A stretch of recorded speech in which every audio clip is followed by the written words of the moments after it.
Assalamualaikum warahmatullahi wabarakatuh.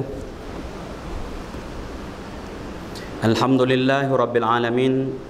Wassalatu wassalamu ala asyrafil anbiya wal mursalin wa ala alihi wa sahbihi ajma'in.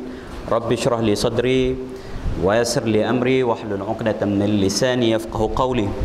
Allahumma dzakkirni ma unsitu minal Qur'anil Karim wa ma nasitu minal ahadits nabawiyyah wa 'allimni ma jahiltu minhuma ya dzal jalali wal ikram. Amma ba'd. Tuan-tuan imam, Tuan Bilal, ahli-ahli jawatan kuasa, tuan-tuan, puan-puan sedang jemaah yang dikasihi sekalian. Jadi alhamdulillah, syukur yang tidak teringgalnya kita panjatkan kehadrat Allah Subhanahu wa taala di atas limpah kurnia nikmat yang terlalu banyak yang dianugerahkan kepada kita. Selawat dan salam ke atas junjungan besar Nabi Muhammad sallallahu alaihi wasallam, ahli keluarga baginda, para sahabat serta orang-orang yang mengikuti mereka sehinggalah ke hari kiamat. Tuan-tuan, puan-puan sedang jemaah yang dikasihi sekalian, agama itu adalah ilmu. Kerana Islam tidak membenarkan kejahilan sebenarnya. Islam tidak membenarkan taklid, terutamanya di dalam akidah. Tapi ilmu mesti ilmu yang berbuah. Buahnya adalah amal. Dan buah amal itu akhlak yang baik. Itulah agama, tuan-tuan dan puan-puan. Akhlak yang baik, husnul khuluq, itu agama. Jadi agama ini apa? Ilmu, amal dan akhlak. Buah pada ilmu, amal. Buah pada amalan, tuan-tuan dan puan-puan, akhlak. Jadi tuan-tuan dan puan-puan, untuk kita menjadi seorang yang beragama, yang baik agamanya, yang baik Islamnya, kita kena belajar dan kita kena amalkan apa yang kita belajar. Dan kalau kita nak membaikkan akhlak secara khususnya, kita kena belajar ilmu tasawuf. Ilmu tasawuf. Jadi pada malam ini kita akan kupas insya-Allah ilmu itu berdasarkan kepada kitab Penawar Bagi Hati. Muka surat yang ke 18. Baru muka surat 18. Masih lagi fasal yang kelima pada menyatakan farj. Farj iaitu kemaluan lelaki dan perempuan. Jadi muka surat kita berhenti kerana yang demikian itu menyeru kepada zina. Jadi kalau di tengah-tengah ayat itu mungkin susah kita nak faham. Kita balik sikit sepatah seayat dua ayat ke belakang. Tak?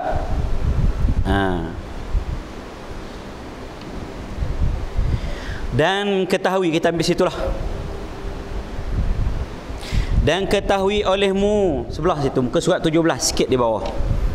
Dan ketahui olehmu bahawasanya tiada sempurna memelihara faraj itu melainkan dengan memelihara mata.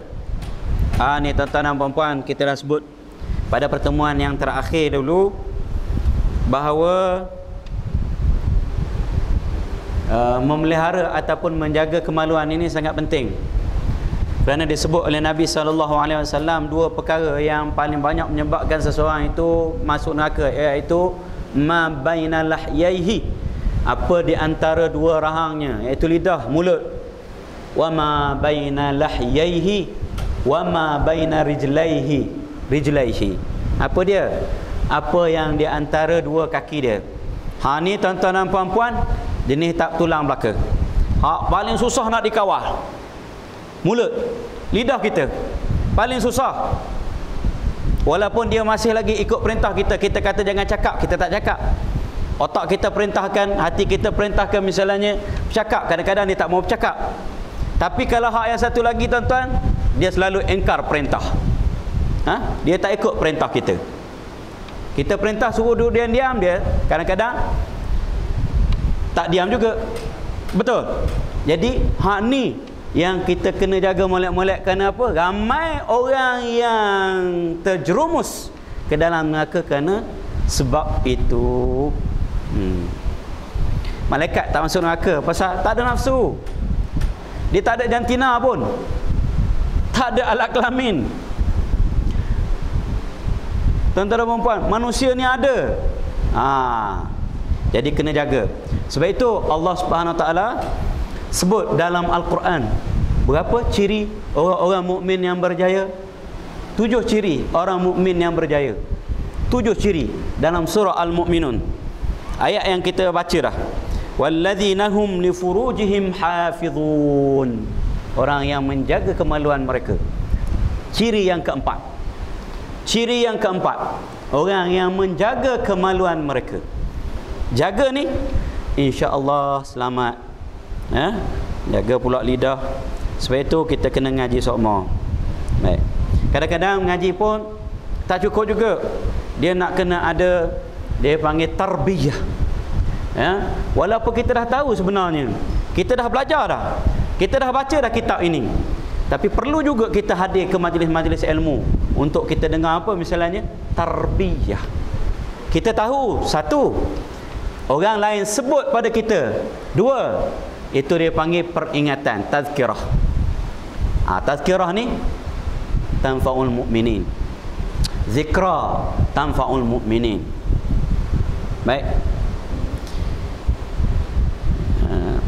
Dia kata kalau nak memelihara kemaluan ini, bermula dengan memelihara mata. Jaga mata, kerana dari mata turun ke hati, dari hati turun ke mana? Sudahlah dah.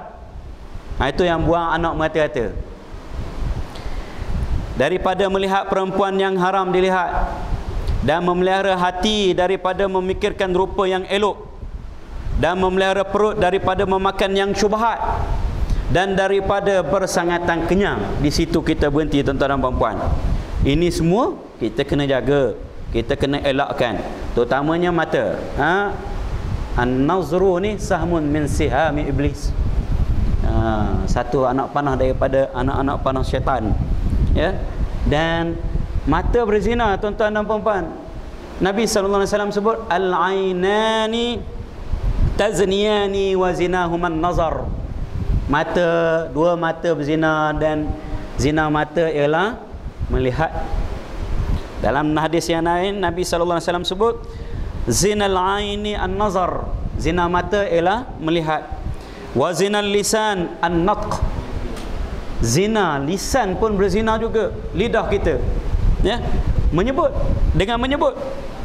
Wa zinal yad al-batsh, zina tangan dengan menyentuh, memegang sewena-wena, kosek-kosek. Wa zinar rijli al-khuta, kaki berzina juga, langkah tu. Wa zinal udhuni al-istima', dan zina telinga itu mendengar perkara-perkara yang diharamkan oleh Allah Subhanahu Wa Taala. Wan nafsu tamanna wa tashtahi, dan nafsu, jiwa itu dia mengharap-harap, berangan-angan dan berkeinginan. Wal farju yusaddiqu zalika, dan kemaluanlah yang membenarkannya, demikian itu. Au yukadzibuhu, ataupun dia tidak membenarkan. Zina-zina semua yang dia buat itu, apa yang menyimpulkannya, kemuncaknya ialah zina kemaluan, farj. Sebab itu dia kata apa? Jaga mata, jaga hati daripada memikirkan rupa, jaga lidah, jaga telinga, jaga perut. Ni tuan-tuan dan puan-puan, kita kena jaga kadang-kadang bergurau.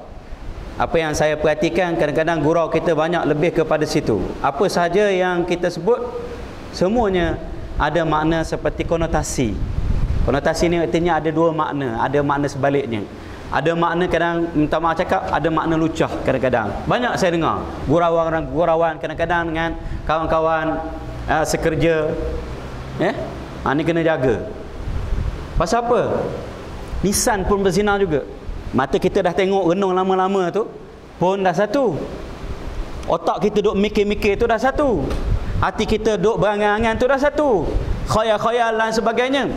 Kemudian kita punya lisan pun kita tak jaga, tuan-tuan dan puan-puan, mula-mula bergurau, mungkin depan-depan kawan-kawan, mungkin itu akhir sekali tuan-tuan dan puan-puan, dia akan sampai apa? Bergurau, tepuk-tepuk bau, cuik-cuik pinggan dan sebagainya, lama-lama cuik benda lain lah pula. Ni bahaya tuan-tuan dan puan-puan. Selalu berlaku. Kena hati-hati, kerana ini adalah satu fitnah yang besar sebenarnya, zina ni, ya. Dan ini semua ke arah itu. Kerana yang demikian itu menyeru kepada zina, yang adalah ia sebesar-besar segala dosa besar dengan ijma' ulama'. Kemudian daripada kufur dan membunuh orang. Ni tuan-tuan dan puan-puan, zina adalah dosa besar. Selepas apa? Selepas syirik dan selepas membunuh. Bila seseorang itu berzina, iman dia tercabut. La yazni zani, la yazni zani wa huwa mu'minun wa hina yazni, ataupun hina yazni wa huwa mu'minun. Tidak beriman, tidak berzinalah seseorang penzina itu, melainkan waktu dia berzina itu imannya tercabut.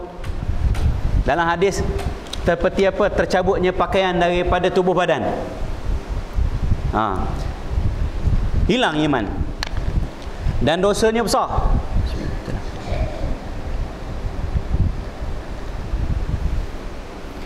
Kalau tak kahwin lagi, az-zaniyatu waz-zani fajlidu kulla wahidin minhuma mi'ata jaldah. Yang berzina, penzina perempuan, penzina lelaki, sebat 100 kali. Hukum Al-Quran sebut dalam Al-Quran, surah An-Nur ayat 3. Kemudian kalau dah berkahwin, hukumnya rejam, sabit dengan sunnah Rasulullah sallallahu alaihi wasallam sampai mati. Tuan-tuan dan puan-puan, kalau pernah berkahwin sampai mati, besar tu dia punya hukuman dia, hebat dia punya hukuman. Kenapa? Besar dosa. Selepas syirik, bunuh orang, kemudian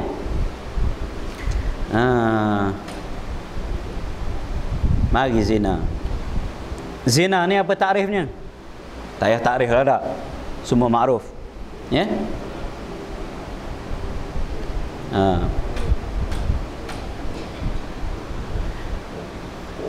Telah berfirman Allah Ta'ala, وَالَّذِينَ لَا يَدْعُونَ مَعَ اللَّهِ إِلَهًا آخَرَ وَلَا يَقْتُلُونَ النَّفْسَ الَّتِي حَرَّمَ اللَّهُ إِلَّا بِالْحَقِّ وَلَا يَزْنُونَ وَمَنْ يَفْعَلْ ذَلِكَ يَلْقَ أَثَامًا يُضَاعَفْ لَهُ الْعَذَابُ يَوْمَ الْقِيَامَةِ وَيَخْلُدْ فِيهِ مُهَانًا إِلَّا مَنْ تَابَ وَآمَنَ وَيَخْلُدْ فِيهِ مُهَانًا إِلَّا مَنْ تَابَ وَآمَنَ.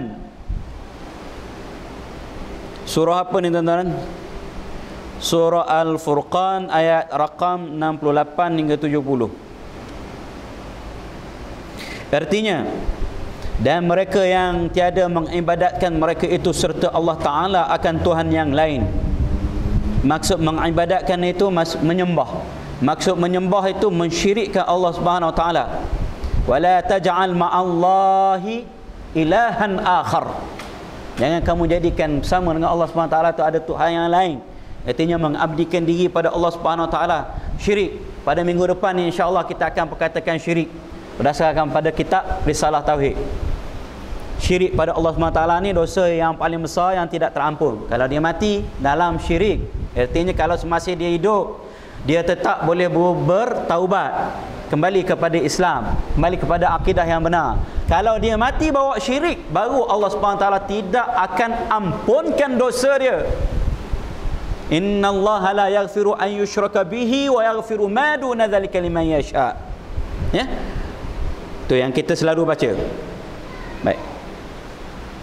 Dan tiada membunuh mereka itu akan nyawa yang mengharamkan Allah Ta'ala akan membunuhnya, melainkan dengan sebenar-benar. Dosa yang kedua, dosa membunuh. Besar dosanya ni. La zawalud dunya 'indallahi ahwan min qatli muslim. Hancur dunia ini, musnah dunia ini, hilang dunia ini lebih mudah, lebih ringan di sisi Allah SWT berbanding dengan apa? Pembunuhan seorang Islam sahaja. Artinya apa? Nyawa orang Islam itu lebih berharga daripada dunia dan seisi-isinya. Kalau hancur dunia ni pun tak ada masalah. Jangan seorang Islam yang kena bunuh. Baik. Dosanya besar. Dia kata apa? Membunuhnya melainkan dengan sebenar-benar. Maksudnya bil haq, ada pembunuhan dengan yang sebenar. Ya? Nabi SAW sebut, la yahillu damu imri'in muslim yashhadu an la ilaha illallah wa anna muhammadar rasulullah illa bi ihda thalas. Tidak halal darah seseorang Islam yang menyaksikan bahawa la asyhadu an la ilaha illallah, artinya dia mengucap dia Islam, bahawa tiada Tuhan yang berhak disembah melainkan Allah Subhanahu Wa Taala, dan yang menjadi nabi dan rasul itu ialah Nabi Muhammad sallallahu alaihi wasallam, melainkan dengan 3 sebab ini. An-nafsi bin nafs, artinya qisas, bunuh, balas balik, ya. Itu pembunuhan yang sebenar. Maksudnya dibenarkan, diharuskan. Baik.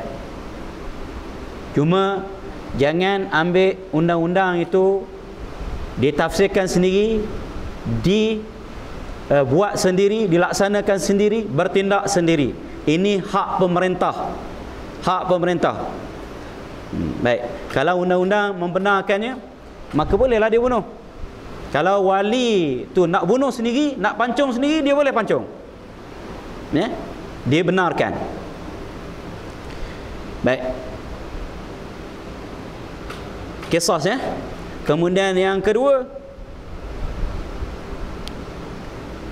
wazani al-muhsan, dan penzina yang telah berkahwin, yang telah merasa, maka dia kena hukum rejam.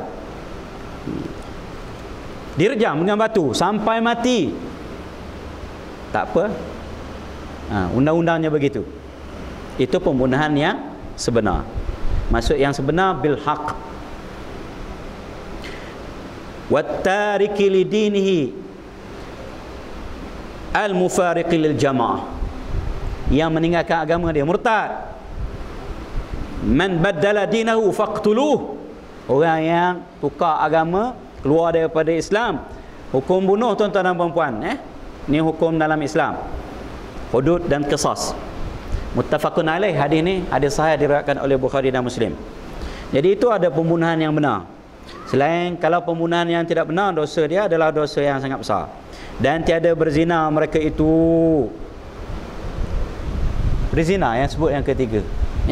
Dan barang siapa mengerjakan akan yang demikian itu, nescaya berjumpa ia akan seksa di akhirat nanti, atau akan telaga di dalam api neraka Jahannam. Berjumpa dengan telaga di api neraka Jahannam nanti. Ya, digandakan baginya akan seksa pada hari kiamat, dan berkekalan ia padanya, dihinakan dia melainkan mereka yang taubat. Ini tuan-tuan dan puan-puan, kecuali orang yang bertaubat. Walau besar mana pun dosa, Allah SWT akan ampunkan kalau cukup syarat taubat, insya-Allah. Ya? Ya Ustaz?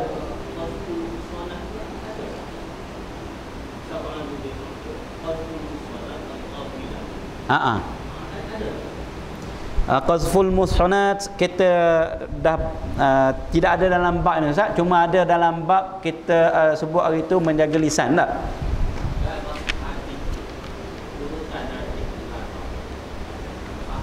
Yang mana Ustaz? Asal kalau dalam hadis as-sab'ul mubiqat tu memang ada qazful muhsanat, tapi dalam hadis ni tak ada. Dalam as-sab'ul mubiqat, ya. Memang ada qazful muhsanat, artinya kita menuduh seseorang yang baik agamanya sebagai penzina atau terlibat dengan zina, liwat ke dan sebagainya, jenis-jenis seksual. Tu dosa besar.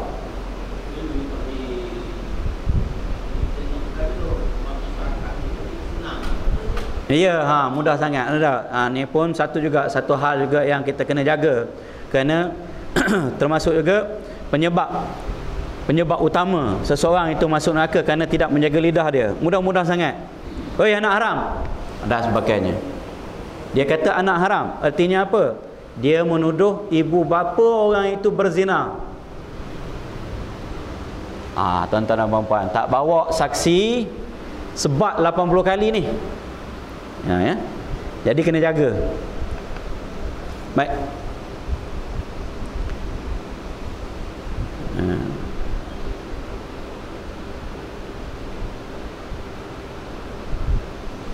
Dan firman-Nya, wala taqrabuz zina innahu kana fahishatan wa sa'a sabila.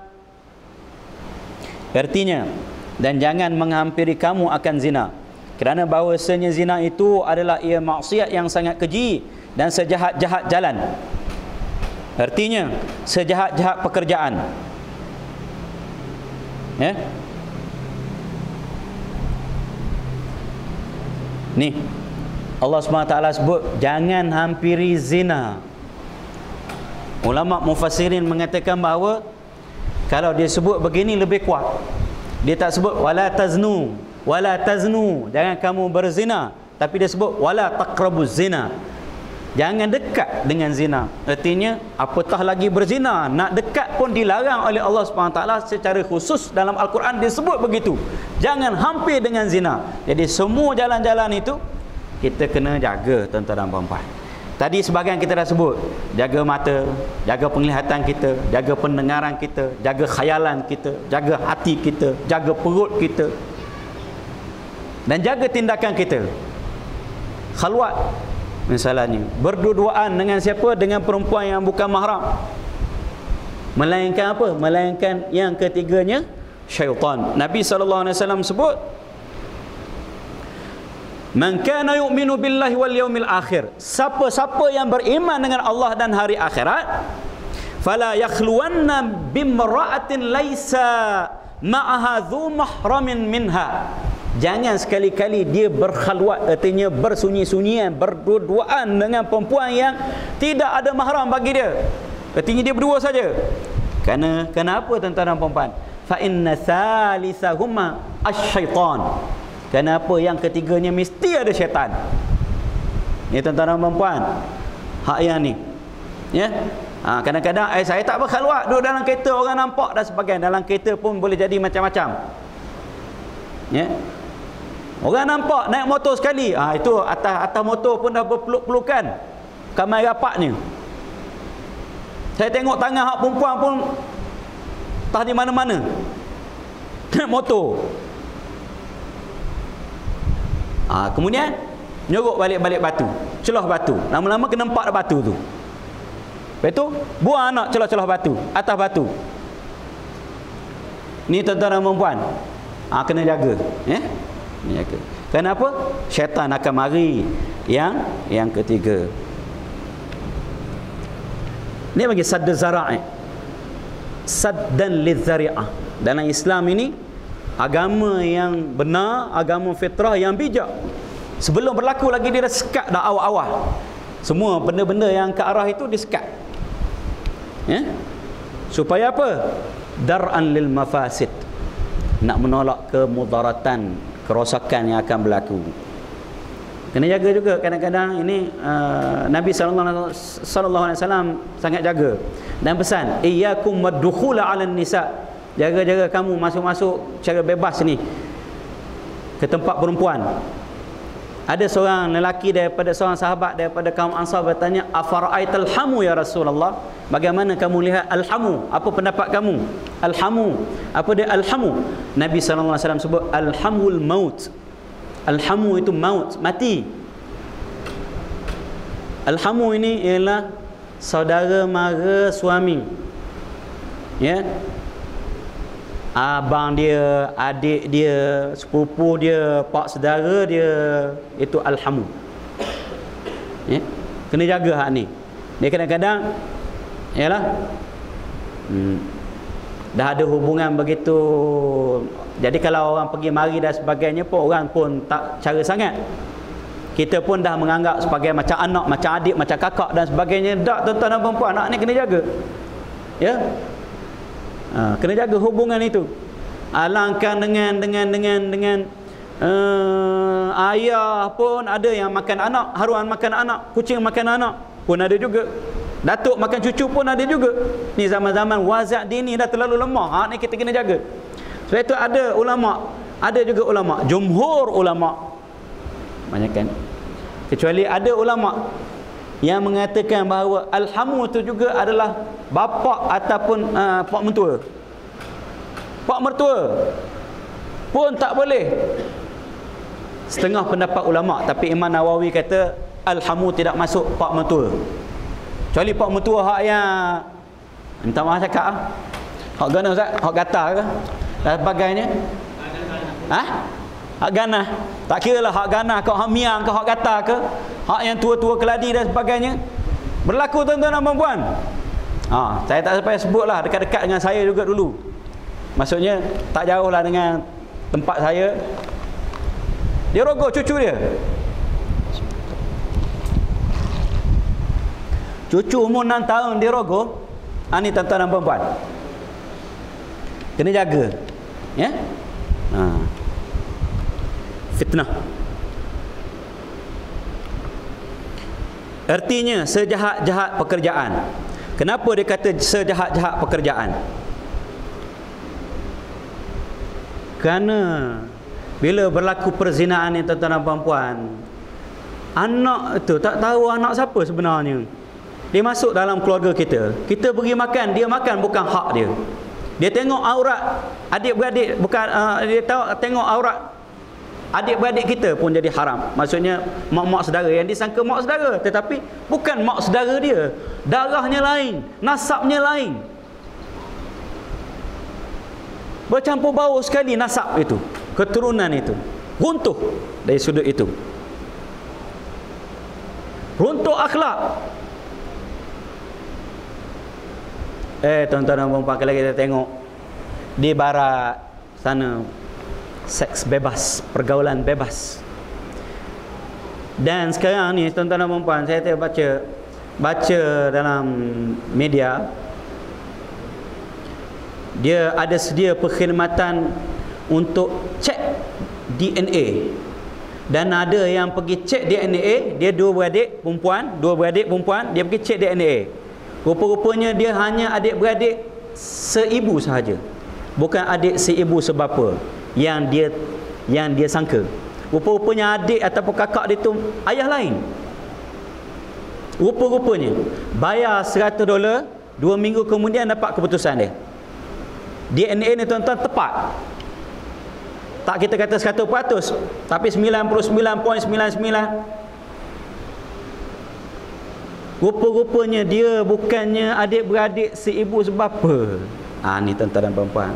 Ya, kalau ada berlaku macam itu, timbul fitnah, runtuh keluarga. Siapa yang menanggung? Utamanya perempuan kena cerai misalnya. Hak lelaki, kalau mari dia dah syak, dia kata, ni anak aku kan, anak siapa ni? Tengok lain je ni. Sudahlah tuan-tuan. Terseksa seumur hidup. Kalau ada mari wah-wah begitu. Kalau kita tak jaga benda ini, runtuh sistem keluarga. Kalau terlibat pula dengan saudara mara, dengan ipar duai dan sebagainya, tuduh menuduh, sangka menyangka, berat tuan-tuan dan puan-puan.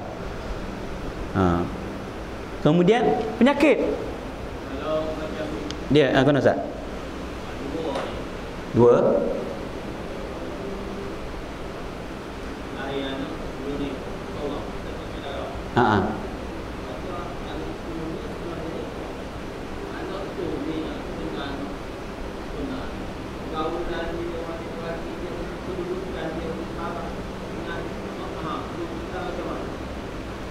Pergaulan dengan adik-beradik dia tidak ada masalah kerana dia adik-beradik seibu. Dia maksud saya ialah pergaulan dia dengan mungkin dengan adik kita, adik suami, adik perempuan suami. Dia ingatkan itu adalah mak saudara dia, tapi bukan mak saudara dia sebenar. Kalau pergaulan dia dengan adik-beradik yang lain, tak ada masalah kerana dia seibu.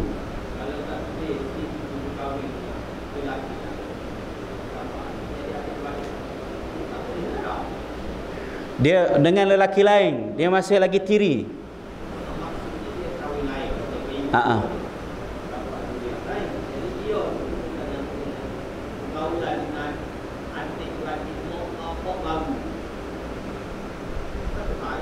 Ha, ha.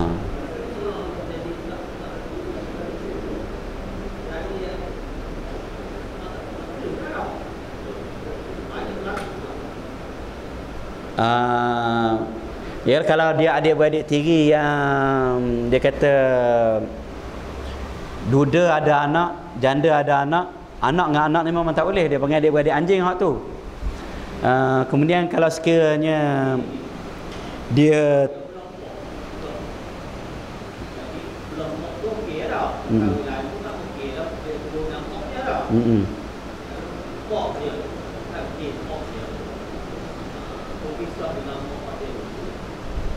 dan berkahwin lain.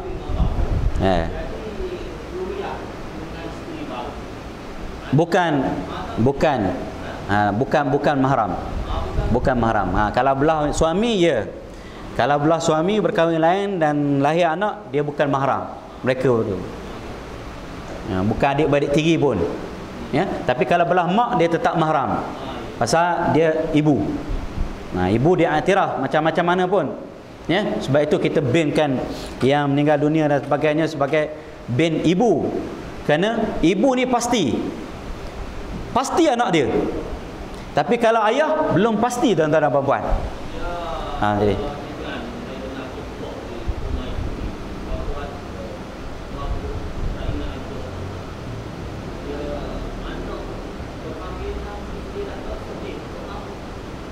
tak sah taraf.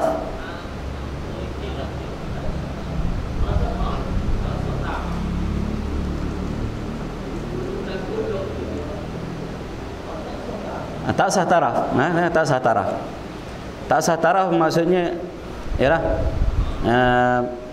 ada yang tak ada suat beranak dan sebagainya tapi pernikahan syar'i, ada yang memang anaknya adalah anak-anak haram yang di luar perkahwinan.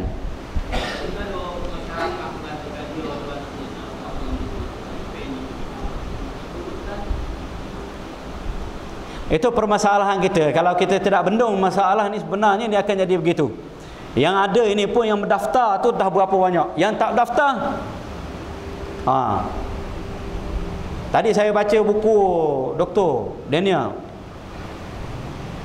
Dia kata di Amerika 2,800 kelahiran anak haram sehari. Ini tuan-tuan dan puan-puan. Ni kalau di Malaysia dah ratus-ratus ribu. Nanti mereka buat NGO, buat parti politik, parti anak-anak tak sah taraf misalnya. Ramai.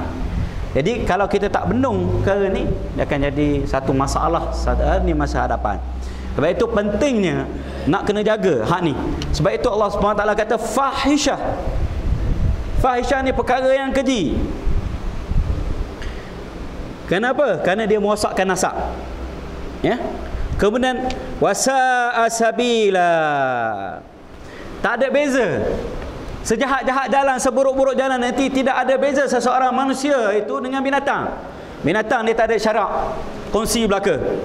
Kalau kita tengok tak, isterimu, isteri aku, isterimu, tak ada masalah. Tak ada beza. Wasa'a sabila. Dan wasa'a sabila menyebabkan apa? Menyebabkan dia masuk neraka. Inilah jalan, seburuk-buruk jalan. Jadi tuan-tuan dan puan-puan,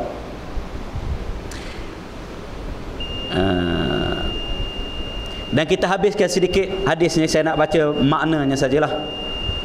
Telah mencerita oleh Al-Bukhari dan Muslim daripada Ibnu Mas'ud radhiyallahu anhu, berkata ia, bertanya aku akan Rasulullah sallallahu alaihi wasallam, apa dosa yang lebih besar daripada sisi Allah?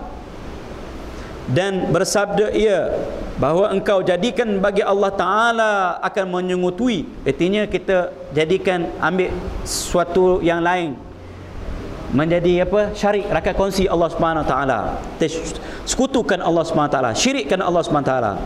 Dan ia juga menjadikan akan dikau bersembah aku, bahawasanya demikian itu sungguhnya dosa yang sangat besar, maksudnya dosa syirik. Bersembah aku, kemudian apa? Bersabda ia, bahawa engkau bunuh anak engkau kerana takut engkau bahawa makan ia serta engkau. Ini dosa yang kedua, dosa membunuh, terutamanya bunuh anak. Kenapa? Takut miskin. Bersembah aku, kemudian apa? Bersabda ia bahawa engkau berzina akan perempuan orang yang hampir dengan rumah engkau. Maksudnya berzina dengan isteri jiran. Ya. Zina ni pun ada tahap-tahap dia. Dosa dia. Dosa berzina dengan bukan mahram lain. Berzina dengan ibu lain dosanya. Berzina dengan kakak lain dosanya. Berzina dengan ibu tiri lain dosanya. Berzina dengan berzina dengan apa? Berzina dengan jiran, isteri jiran. Ni antara dosa yang terbesar. Habis pahala nanti kita akan si suami akan pungut daripada orang yang berzina. Dan kalau si suami tahu, maka dia dayus, wad dayus la yadkhulul jannah. Orang yang dayus tidak akan masuk syurga. Wallahu a'lam. Habis bab ni tuan-tuan dan puan-puan. Insya-Allah kita sambung pada masa-masa yang akan datang. Wabillahi taufiq wal hidayah. Wassalamualaikum warahmatullahi wabarakatuh. Kita akhiri majlis kita dengan membaca surah Al-Asr tasbih kafarah. Bismillahirrahmanirrahim. Wal 'asr innal insana lafi khusr illa alladhina amanu wa amilus salihati wa tawassaw bil haqqi wa tawassaw bis sabr. Subhanakallahumma wa bihamdika asyhadu an la ilaha illa anta astaghfiruka wa atubu ilaik.